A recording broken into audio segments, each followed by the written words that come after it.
दमा कितनी इकसाम का होता है और हर किसी का इलाज मुख्तलिफ होता है? दमा का ये होता है उज़ैर साहब कि अब कुछ लोगों को चलते हैं, सांस चढ़ता है, सीटी की आवाज आती है, उसके अंदर कोई बलगम नहीं होता, जी जी उसके अंदर कोई बलगम नहीं होगा, ठीक है ना, उसको सिर्फ सीटी की आवाज आएगी। अब इसकी ट्रीटमेंट और होगी। अब इसके लिए मैं साथ साथ ट्रीटमेंट भी बताता जाता हूँ, लोगों को इंतहा का फायदा होगा। ठीक।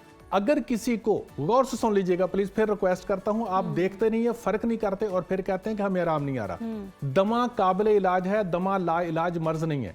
अगर आपको सिर्फ सीने के अंदर सीटी की आवाज आती है, चलते हैं दिल की धड़कन तेज हो जाती है, साथ चलते हैं और साथ आपका मुंह खुश्क हो जाता है, सांस फूल जाता है, सीटी की आवाज आती है, तो उसके लिए आपने गर्म चीजें नहीं खानी, ठीक है। दूसरा आपने ये करना है कि किसी भी कंपनी का लाउक सिपस्तान, किसी भी कंपनी का ले लें, वो आपने लेकर इस्तेमाल करना है, आधी चम्मच सुबह दोपहर शाम। लेकिन दमा चंद दिनों के अंदर खत्म नहीं होता, ना ही इसके ऊपर असर होता है। ये ऐसी बीमारी होती है जो सालों में आई है और महीनों में जाती है, ठीक है। सही। एक तो ये चीज है कि अगर ऐसी किसी को प्रॉब्लम हो तो उसके लिए लाउक सिपस्तान इस्तेमाल करें।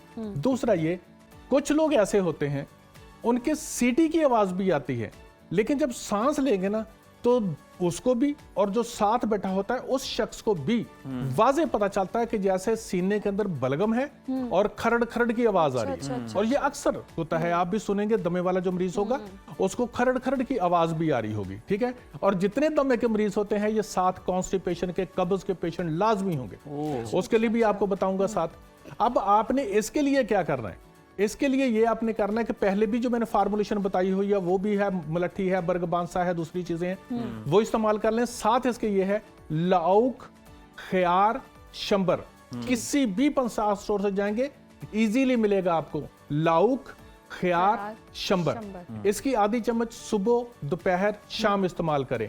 इसके साथ उज़ैर साहब ये चीज होगी, जो सीने के अंदर बलगम है ना वो उखड़ के बाहर आ जाएगी। बलगम का कोई भी रंग हो, परेशान ना होइएगा। दूसरी बात ये, लोग परेशान किस वक्त होते हैं? परेशान उस वक्त होते हैं उज़ैर साहब कि जब उन्होंने कुछ खाना शुरू किया ना, मेडिसिन लेनी शुरू की, अब बलगम उखड़ेगी। जब बलगम उखड़ती है ना तो सांस पहले से कुछ तंग होने लग जाता है, क्योंकि वो पहले बलगम जमी हुई थी, अब वो उखड़ी है, नालियां फुल हो गई हैं, क्योंकि उसने खांसी आके बाहर निकलना है, तो लोग परेशान हो जाते हैं। प्लीज परेशान ना हुआ करें, आप थोड़ा सा सब्र करें, उसी वक्त उस मेडिसिन को छोड़े नहीं, साथ उसके भाप लें, स्टीम लेना शुरू कर दें। आप सफेदे के पत्तों की स्टीम लेना शुरू कर सकते हैं, ठीक है। अदरक, पुदीना, बड़ी इलायची, इसका कहवा पीना शुरू कर दें। अदरक का पानी जो है वो साथ शहद के अंदर मजीद मिक्स करके पीना शुरू कर दें, इसके साथ बलगम मजीद उखड़ के बाहर आ जाए।